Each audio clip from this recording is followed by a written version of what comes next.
నమస్తేనే. నమస్తే. మీ పేరేంటిది? మురళి.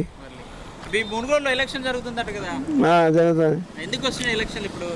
దీనివల్ల అంటే రాజగోపాల్ రెడ్డి రాజీనామా చేసి వస్తున్నాయి. ఎందుకు రాజీనామా చేసిండు ఏమో మనకు తెలియదు అది. సరే, ఇప్పుడు ఎవరు గెలిపిద్దాం అనుకుంటున్నారు? ఎవరు గెలిపిస్తే అంటే ఎవరు చేయకుండా నమ్మకం తక్కువ. అంటే ఎవరు గెలిచే అవకాశం ఉన్నదంటారు? ఇప్పుడు ఎక్కువగా రైతుల బంధు కేసీఆర్కే అంటాను. రైతు బంధు దీనికన్నా కేసీఆర్కే అంటాను. ఎక్కువ కేసీఆర్కే అంటున్నారు. మరి ఎందుకు అంటున్నారు కేసీఆర్ అంటే రైతు బంధు అది అందరికి ఇస్తాను. పత్తి వాళ్ళ పొలాలకి ఇస్తా అంటే అదే అంటాను. ఇక వాళ్ళు కేసీఆర్ పరిపాలన నచ్చి మీరు గెలిపిద్దాం అనుకుంటున్నారా? అట్నే అనుకుంటున్నారు అందరూ. పక్క కేసీఆర్ వస్తుంది. ఇక్కడ కేసీఆర్ టీఆర్ఎస్ పార్టీని గెలిపించుకుంటారా? ఇంకేమేమి అభివృద్ధి పనులు చేస్తుంది ఇక్కడ మీకు?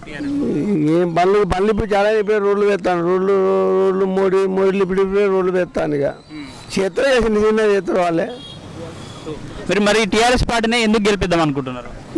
టీఆర్ఎస్ పార్టీ అంటే అది ఇంత పెన్షన్ వస్తుంది మనుషులకు, ముసలిలకు అది సేవ చేస్తారు. అది సేవ చేస్తారు. అదే కొంతమంది మళ్ళీ ఇప్పుడు రైతు బంధుకు వాళ్ళకు బాగా అదే ఇస్తారు. ఇక పైసలు కానీ వాళ్ళు ఇస్తారు, వాళ్ళు ఇస్తాను. ఇక